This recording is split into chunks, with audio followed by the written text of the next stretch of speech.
హనుమాన్ జయంతిని మనం సంవత్సరంలో 2 సార్లు ఎందుకు జరుపుకుంటామో మీకు తెలుసా?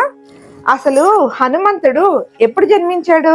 అసలు ఈ హనుమాన్ జయంతి ఏప్రిల్ 2న అలాగే మే 12న 2 డేట్స్ వస్తున్నాయి కదండి. దీంట్లో ఏది విజయోత్సవము, ఏది జయంతి మీలో ఎంతమందికి తెలుసు? వీటన్నిటి గురించి ఈ రోజు వీడియోలో వివరంగా తెలుసుకుందాము. అందరికీ నమస్తే అండి. Welcome back to GSR family. అందరు బాగున్నారా? ముందుగా అందరికీ హనుమాన్ జయంతి శుభాకాంక్షలండి. ఈ హనుమాన్ జయంతి అందరు ఎలా జరుపుకున్నారు? అలాగే మా ఇంట్లో నేను హనుమాన్ జయంతి ఎలా చేసుకున్నాను, ఆ స్వామికి నేనేం మాల వేశానో కూడా ఈ వీడియోలో చూపించేస్తాను. ఎక్కడ స్కిప్ చేయకుండా చూడండి. నాకు తెలిసి కొంతమందికి హనుమాన్ జయంతి 2 times ఎందుకు వస్తుందో కూడా అందరికి తెలిసే ఉంటదండి. తెలియని వాళ్ళ కోసం నేను ఈ వీడియోలో చెప్దాం అనుకుంటున్నాను. అలాగే ఈ హనుమాన్ జయంతి అప్పుడు నేనేమేం ప్రసాదాలు చేశాను, అవన్నీ నైవేద్యాలు కూడా మీకు చూపించేస్తానండి. మరి ఆ వీడియోలోకి వెళ్ళిపోదామా? ఈ హనుమాన్ జయంతి వీడియోలోకి వెళ్ళబోయే ముందు ఈ వీడియో చూస్తున్న అమ్మలందరికీ కూడా మాతృ దినోత్సవ శుభాకాంక్షలండి. Happy mother's day. మేము మదర్స్ డే అలాగే మా హస్బెండ్ బర్త్డే సెలబ్రేషన్స్ ఎలా చేసామో కూడా వీడియోస్ అన్ని రెడీగా ఉన్నాయండి, అప్లోడ్ చేసేస్తాను. ఈ మదర్స్ డే అయిపోయిన వెంటనే మనకి హనుమాన్ జయంతి వచ్చేసింది కదండి. అందుకే కొంచెం ఇంట్లో పనుల వల్ల బయటకు వెళ్ళి సామాన్లు తెచ్చుకోవటం వల్ల కొంచెం డిలే అయిపోయిందండి. ఈ హనుమాన్ జయంతి వీడియో అయిపోయిన తర్వాత నేను నెక్స్ట్ ఆ వీడియో కూడా అప్లోడ్ చేస్తాను. ఎక్కడ స్కిప్ చేయకుండా చూడండి. ఈ మదర్స్ డేకి అందరూ కూడా చాలా చక్కగా సెలబ్రేషన్స్ చేసుకున్నారండి. అసలు ఒక్కొక్కళ్ళు వాళ్ళ అమ్మలకి ఇచ్చే గిఫ్ట్లు కానీ సర్ప్రైజులు కానీ చూస్తుంటే అసలు చాలా హ్యాపీగా అనిపించింది. సరే నేను కూడా ఏదో ఒకటి మా అమ్మకి చెయ్యాలని చెప్పేసి ఆలోచిస్తూ ఉన్నప్పుడు నాకు ఈ ఆలోచన వచ్చి నేను యూట్యూబ్ లో షార్ట్ ఒకటి చేసి ఇచ్చానండి. మా అమ్మ అయితే చాలా హ్యాపీగా ఫీల్ అయ్యారు. అది ఎవరు చూడకపోయినా కూడా నేను కింద లింక్ ఇస్తాను, చూసేసేయండి చూడని వాళ్ళు ఎవరైనా ఉంటే. ఎందుకంటే మా అమ్మ మా కోసం చెన్నైలో నేను మ్యారేజ్ చేసుకొని వెళ్ళినప్పుడు ఎప్పుడైనా చెన్నై నుంచి మా ఊరు వచ్చినప్పుడు వెళ్ళబోయే ముందు మా అమ్మ అయితే సేమ్ ఇవన్నీ ఇలానే పెట్టించేదండి మా కోసం. అయితే చాలా హ్యాపీగా అనిపించింది నాకు. సరే ఎక్కడో దూరంగా ఉన్నాను, సరే అమ్మ కోసం ఏదో చేద్దామని చెప్పేసి ఈ వీడియో అయితే చేయటం జరిగింది. ముందు మా అమ్మ చాలా హ్యాపీగా ఫీల్ అయిందండి, నాకు అది చాలు. అక్కడ మా ఇద్దరు సిస్టర్స్ కూడా మా అమ్మకి చాలా బాగా సెలబ్రేషన్స్ చేసేసారు. సరేలేండి, అమ్మ గురించి చెప్పుకుంటూ పోతే ఇంకా అసలు ఈ వీడియో ఎండే ఉండదు. మనం అసలు ఈ హనుమాన్ జయంతి పూజ నేను ఎలా చేసుకున్నాను, ఆయనకి నేను ఏ మాల వేసి పూజ చేశానో కూడా మీకు చూపించేస్తాను. మరి ఇంకెందుకు లేటు, రండి మన హనుమాన్ జయంతి పూజ నేను ఎలా చేశానో చూపించేస్తాను. నేను ఆల్రెడీ నా పూజా రూమ్ ని అయితే శుభ్రం చేసేసుకున్నానండి. ఇప్పుడు దీపారాధన కుందులు ఒక్కటి శుభ్రం చేసేసుకుందాం అనుకుంటున్నాను. అలాగే నా దగ్గర ఉన్న హనుమంతుడి ఫోటో అండి, నా దగ్గర వచ్చేసి పంచముఖ ఆంజనేయ స్వామి ఫోటో ఉంది, చూస్తున్నారు కదా. ఈ ఫోటోని పెట్టుకొని అయితే నేను ఈ రోజు హనుమాన్ జయంతి పూజ అయితే చేసుకోబోతున్నానండి. నేను ఆల్రెడీ లాస్ట్ వీడియోలో చెప్పాను కదండి, పండగలు వచ్చినప్పుడు కానీ లేదంటే నేను ఏదైనా సపరేట్ గా పూజ చేసుకోవాలనుకున్నప్పుడు కానీ ఏ పండగ ఏ రోజు ఏ దేవుడైతే ఆ పటం పెట్టుకొని నేనైతే పూజ చేసుకుంటానని చెప్పేసి ఇప్పుడు అక్కడే నేను శుభ్రం చేసేసుకొని ఒక క్లాత్ అయితే వేసేసుకొని దాని మీద పీఠం పెట్టుకొని దేవుడి పటం అయితే పెట్టుకోబోతున్నానండి.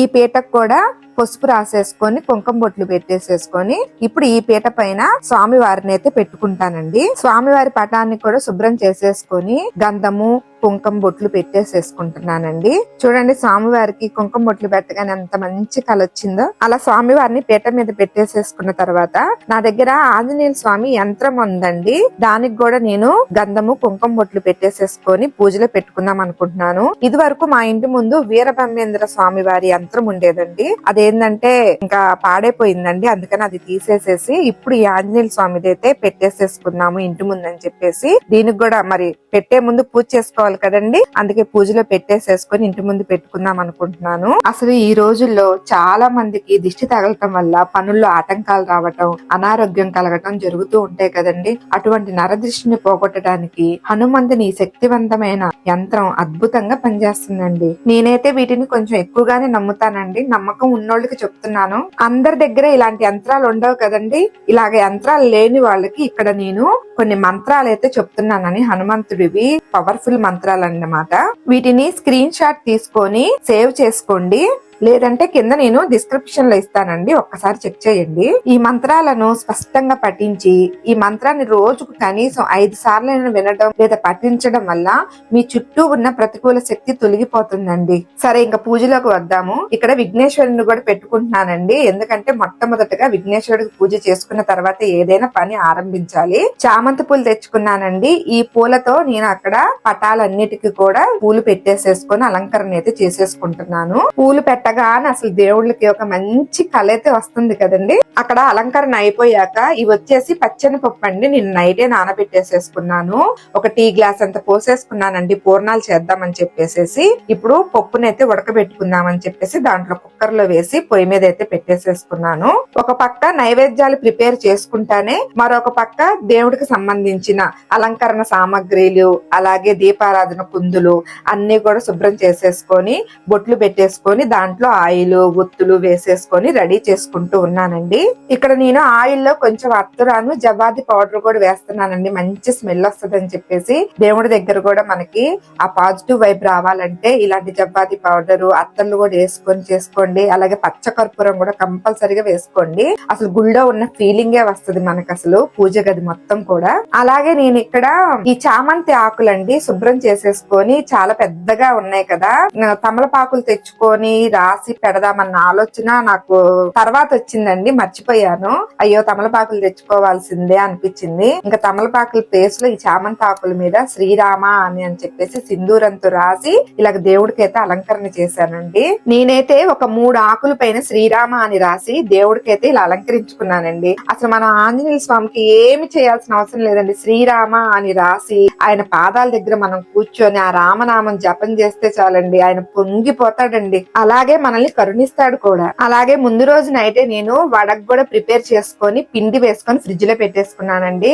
ఇప్పుడు ఆ వడలు కూడా వేసేసుకుంటున్నాను. ఇక్కడ నేను 11 వడలు చిట్టి వడలు వేసుకున్నానండి. వడలు వేయటం అయిపోయాక ఇందాక పూర్ణాలకి పిండి ఉడకబెట్టుకున్నాను కదండి, పూర్ణాలు కూడా ప్రిపేర్ చేసేసుకొని ఇలాగ దోసపిండిలో మించి ఒక్కొక్కటిగా నిదానంగా వదులుకున్నానండి. అసలు పూర్ణాలు కూడా చాలా పర్ఫెక్ట్ గా రౌండ్ షేప్ లో చాలా బాగా వచ్చినాయండి. మీకు ఈ పూర్ణాల రెసిపీ కావాలంటే చెప్పండి, నేను మీకు ఒక వీడియో చేసి చూపిస్తాను. చూసారా ఎంత బాగా వచ్చినాయో. ఇక్కడ నేను ఒక తెల్లటి దారం తీసేసుకొని దానికి నేను 5 పోగులు వేసుకున్నానండి. మన పటం సైజును బట్టి నేను కొలత తీసుకొని కట్ చేసుకున్నాను. ఇప్పుడు దీనికి మనము కొద్దిగా పసుపు రాసేసుకొని మనం ఇందాక చేసుకున్నాం కదండి చిట్టి గారెల్ని, ఆ గారెలన్నిటిని కూడా ఇప్పుడు ఈ దారంలోకి నేను 1 by 1 ఒక్కొక్కటి ఎక్కించుకొని ఒక మాల లాగా చేసుకుంటున్నానండి. ఇందాక మీకు వీడియో స్టార్టింగ్ లో చెప్పాను కదండి, నేను ఒక మాల వేసుకొని దేవుడికి అయితే పూజ చేసుకుంటున్నానని, అది ఇదేనండి వడమాల. నేను 11 వడలు అయితే తీసుకొని దేవుడికి మాలలాగా చేసుకుంటున్నానండి. ఇక్కడ మీరు ఒక 3 కానీ 5 కానీ మీ ఇష్టం అండి, ఎన్నైనా తీసుకొని దేవుడికి ఇలా మాలలాగా చేసుకొని అయితే వేసుకోవచ్చు. నేనైతే ఇక్కడ ఒక 11 తీసుకొని దీపారాధన అయితే చేసేసుకుంటున్నాను.